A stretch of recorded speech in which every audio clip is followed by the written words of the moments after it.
জয় যিশু। প্রথম পাঠ করিন্থীয়দের কাছে প্রেরিত পলের দ্বিতীয় পত্র হতে আজকের বাণী পাঠ 11 অধ্যায় 1 থেকে 11 পদ। আমি কোনো কিছু না নিয়েই ঈশ্বরের মঙ্গল সমাচার তোমাদের কাছে প্রচার করেছি।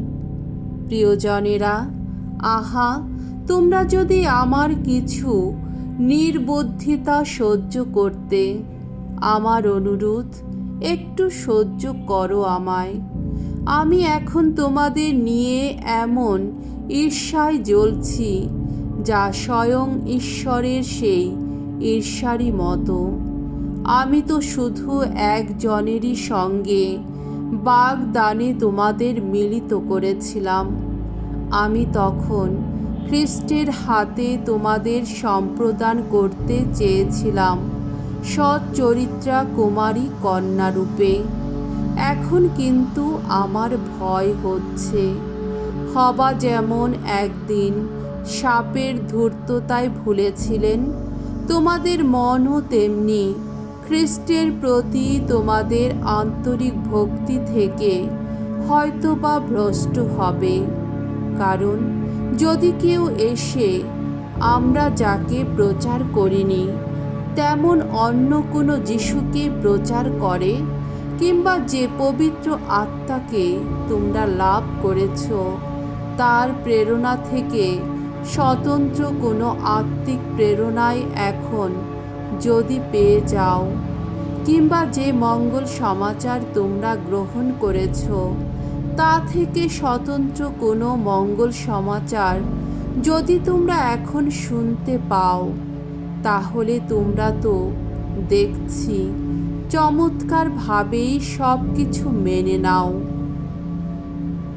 অথচ আমি কিন্তু মনে করি ওই যেসব মহা প্রেরিত দূত, আমি ওদের তুলনায় কোনো দিক দিয়েই কম যোগ্য নই। কথা বলার ব্যাপারে আমি হয়তো তেমন পটু নই, কিন্তু জ্ঞানের অভাব আমার নেই। আর যে কোনো অবস্থায় যে কোনো ব্যাপারে তার প্রমাণও তো দিয়েছি। আমি কোনো কিছু না নিয়েই ঈশ্বরের মঙ্গল সমাচার তোমাদের কাছে প্রচার করেছি। বলো, তোমাদের বড় করবার জন্যে আমি যে এইভাবে নিজেকে ছোট করেছি, তাতে কি আমি কোনো অপরাধ করেছি?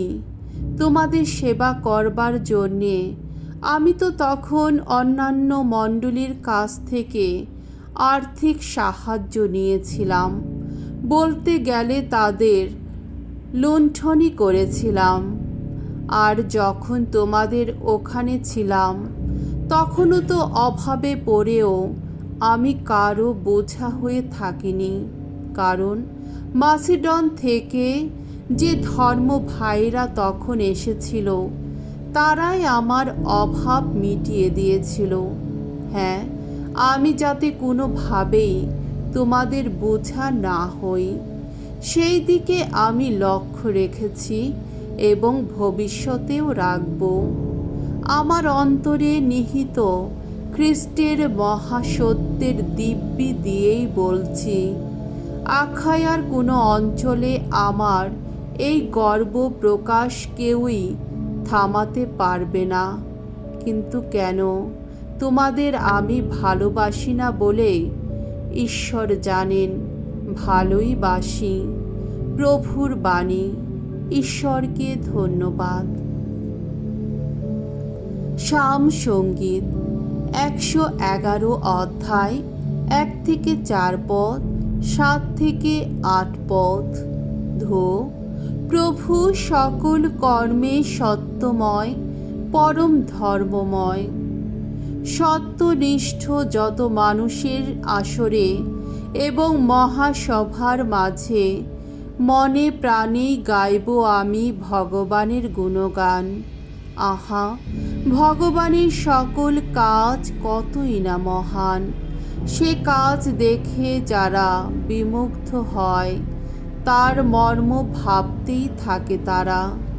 তিনি যা করেন তা কত গৌরবময়, মহিমময়। তিনি তো ধর্মময় চিরকালেরই মতো। স্মরণীয় করেছেন তিনি তার অপরূপ শত কীর্তি। ভগবান দয়াময়, করুণা নিধান তিনি। সকল কাজে তিনি তো সত্যময়, তিনি তো ধর্মময়। তার প্রতিটি আজ্ঞা সুনিশ্চিত, চিরবলবৎ। সেসব আজ্ঞা সত্য ও ন্যায়েরই নীতিতে চিহ্নিত। বাণী বন্দনা। জয় জয় প্রভুর জয়। আমরা পেয়েছি ঈশ্বর সন্তানের সেই ভক্তি স্নাত মন, যে মন বারংবার ডেকে ওঠে, পিতা, ওগো পিতা। জয় জয় প্রভুর জয়। মঙ্গল সমাচার। মথি রচিত মঙ্গল সমাচার 6 অধ্যায় 7 থেকে 15 পদ। কেমন করে প্রার্থনা করা উচিত? যিশু একদিন তার শিষ্যদের বললেন, প্রার্থনার সময় তোমরা বিধর্মীদের মতো অযথা বেশি কথা বলো না, কারণ তারা মনে করে যে কথার জোরেই তাদের প্রার্থনা পূর্ণ হবে। না, তাদের মতো হইও না, কারণ তোমরা কিছু চাইবার আগেই তোমাদের পরম পিতা জানেন তোমাদের কি কি প্রয়োজন আছে। তাই তোমাদের এই ধরনের প্রার্থনা করা উচিত। স্বর্গে বিরাজমান হে আমাদের পিতা, তোমার নাম পবিত্র বলে মান্য হোক, তোমার রাজ্য প্রতিষ্ঠিত হোক, তোমার ইচ্ছা স্বর্গে যেমন পূর্ণ হয় তেমনি মর্তেও পূর্ণ হোক। আজকের অন্ন আজই আমাদের দান করো। আমরা যেমন অন্যের অপরাধ ক্ষমা করি, তেমনি তুমিও আমাদের অপরাধ ক্ষমা করো।